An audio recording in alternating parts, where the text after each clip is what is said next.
Judo খেলা নিয়ে এবার বড়সড় প্রশ্ন তৈরি হয়েছে বিলুনিয়ার, এবং এই ক্ষেত্রে বিশেষ করে এক শ্রেণীর স্বার্থান্বেষী মানুষ এবার দক্ষিণ ত্রিপুরা জেলার মাঠকে কুলুষিত এবং কলঙ্কিত করার চেষ্টা করছে বলে অভিযোগ। যাই হোক, সেক্ষেত্রে প্রশিক্ষক সেখানে এবার সমাজ মাধ্যমে এর দুটো যারা শিক্ষার্থীরা রয়েছেন তাদের ক্ষেত্রে থেকে এবার অভিযোগ তোলা হচ্ছে। যথারীতি জানা গেছে যে সেখানে এতে করে উৎসাহ বাড়বে খেলার, যেখানে নেক্কারজনক এই ঘটনার সমাজ মাধ্যম জুড়ে একটা সৃষ্টি হয়েছে বিতর্ক। যাই হোক, কি রয়েছে সেখানে অভিযুক্ত শিক্ষক জুডো প্রশিক্ষকের বক্তব্য শুনুন।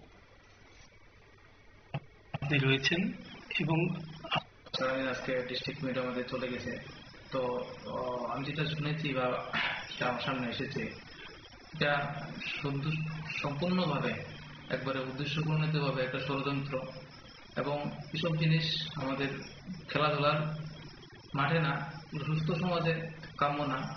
কারণ আমরা খেলাধুলার মূল যে উদ্দেশ্য একটা সুস্থ সবল সমাজ গঠন করা, যেটা আজকে আমরা সামনে এসেছে, এটা ন্যাক্কারজনক এবং এটা সম্পূর্ণ মিথ্যা।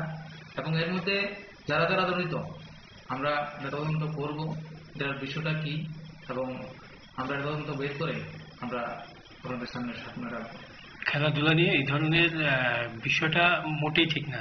খেলাধুলার আঙ্গিনা শুধু সুস্থ সবল সমাজে এসব জিনিস কখনো কাম্য না।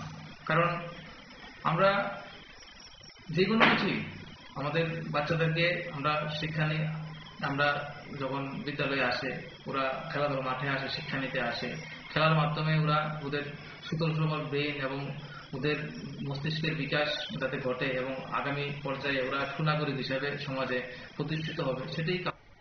অর্থাৎ এক্ষেত্রে প্রশিক্ষকদের কেলো এবার উঠে এলো সামাজিক মাধ্যমে, আর এতে করে জড়িয়ে গেছে শিক্ষার্থীরা, যা খেলার মাঠে মোটেই শোভনীয় নয় বলে শুভবুদ্ধি সম্পন্নের দাবি। আর এতে করে একটা উৎসাহ হারাবে খেলোয়াড়রা। নেক্কারজনক এই ঘটনা সামাজিক মাধ্যমে প্রচারিত হওয়ার পরে মুখ খুললেন যুব ও ক্রীড়া দপ্তরের দক্ষিণ জেলা আধিকারিক মিহির শীল।